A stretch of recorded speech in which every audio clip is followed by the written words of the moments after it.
आ जाते हैं गुरांग सर आपके शेयर्स पे। ये बात सच है कि मार्केट पे थोड़ी वैल्यूएशन ऊपर थी, 37 तक के एक्स पे चले गए थे हम। अब थोड़ा करेक्ट हुए हैं तो वैल्यूएशंस भी ठीक हुई हैं।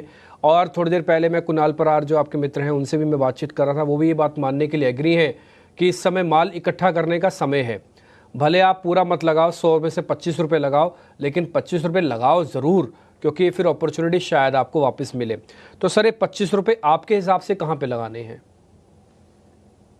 तो डीपी भाई, अगर मुझे शुरुआत करनी है तो मैं जाहिर है, क्योंकि विदेशी संस्थागत निवेशकों की बिकवाली ज्यादातर दिग्गज सूचकांक में हुई और उसी के कारण है कि हमने 10% के आसपास का करेक्शन सूचकांक में देखा।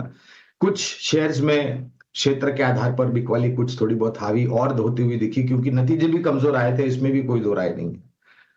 तो अगर आप मुझे क्षेत्र के आधार पर, मैं आपने जो 25% की बात करी ना डीपी भाई, तो मैं तो कहता हूं कि 25% से थोड़ा ज्यादा कर दीजिए।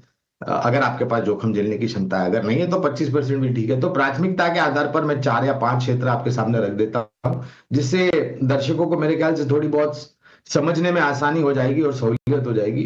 तो क्षेत्र के आधार पर ऊर्जा उत्पादन, अब ऊर्जा उत्पादन में ऊर्जा वितरीकरण और ऊर्जा उपकरण भी आ जाता है। कैपिटल गुड्स इंजीनियरिंग, वित्तीय क्षेत्र में बैंकिंग, सरकारी बैंक और निजी क्षेत्र की बैंक और कुछ मजबूत एनबीएफसी, आईटी, क्योंकि आईटी में एक बहुत बड़ा परिवर्तन आते हुए दिखा है डीपी पर, और मेरे ख्याल से ये परिवर्तन अब आने वाले तिमाहियों में और अगले वित्तीय वर्ष में और मजबूत होता हुआ दिखाई देगा। और अगर मुझे कहीं और देना है ध्यान, तो एक और क्षेत्र में यहाँ पर जोड़ना चाहूंगा, वो है ऑटो ऑटो सेक्टर, ऑटोमोबाइल।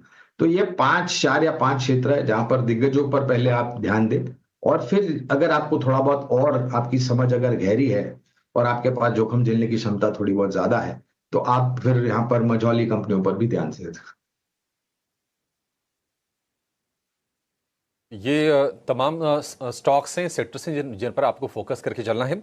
लेकिन एक और सेगमेंट आज फोकस में रहेगा और शायद वहां पर हम हेवी बीटिंग भी देखें, एक्सीडेंट साबित हो सकते हैं। वो हैं सिटी गैस डिस्ट्रीब्यूशन वाली कंपनीज आईजीएल और एमजीएल। दरअसल सरकार ने जो एपीएम गैस का जो एलोकेशन है उसमें 18 से 20% की फिर से कटौती की है और लगातार दूसरे महीने ऐसा हुआ है। अब दिक्कत यह है कि अगर दाम नहीं बढ़ाती हैं तो मार्जिन पर असर पड़ेगा, दाम बढ़ाती हैं तो वॉल्यूम पर असर पड़ेगा। तो ये एक दुविधा कंपनीज के लिए बनी रहेगी।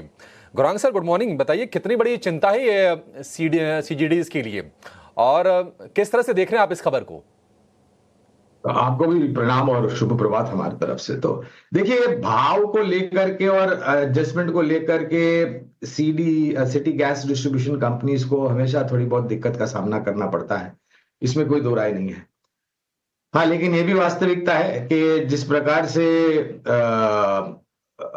जो अवेलेबिलिटी या फिर जो इंफ्रास्ट्रक्चर ढांचा जो खड़ा करने का प्रयास सरकार करी है, क्योंकि आज के तारीख में अगर आप देखने जाए तो आपको सीएनजी शहरों के सीमाओं के भीतर मिल जाएगा, लेकिन आप बाहर चले गए हाईवेज एक्सप्रेसवेज में तो मिल जाएगा, लेकिन कुछ कठिनाई होगी आपको, क्योंकि उपलब्धि इतनी आसान नहीं है जहां तक डिस्ट्रीब्यूशन ऑफ सीएनजी कंसर्न, यानी कि पेट्रोल पंप्स। अगर आप इस क्षेत्र से जुड़ी हुई कंपनियों के बारे में पूछ रहे हैं, तो मेरे ख्याल से पहले तो महानगर पर भी खरीदारी की राय थी, लेकिन हमारे लक्ष्यांक आ गए हैं, तो महानगर गैस लिमिटेड पर हमने मुनाफा वसूली की राय दी है। इसके अलावा गुजरात गैस जैसी कंपनियां हैं, पेट्रोनेट एलएनजी जैसी कंपनियां हैं, जहां पर मौजूदा परिस्थिति में हम खरीदारी की राय दे रहे हैं।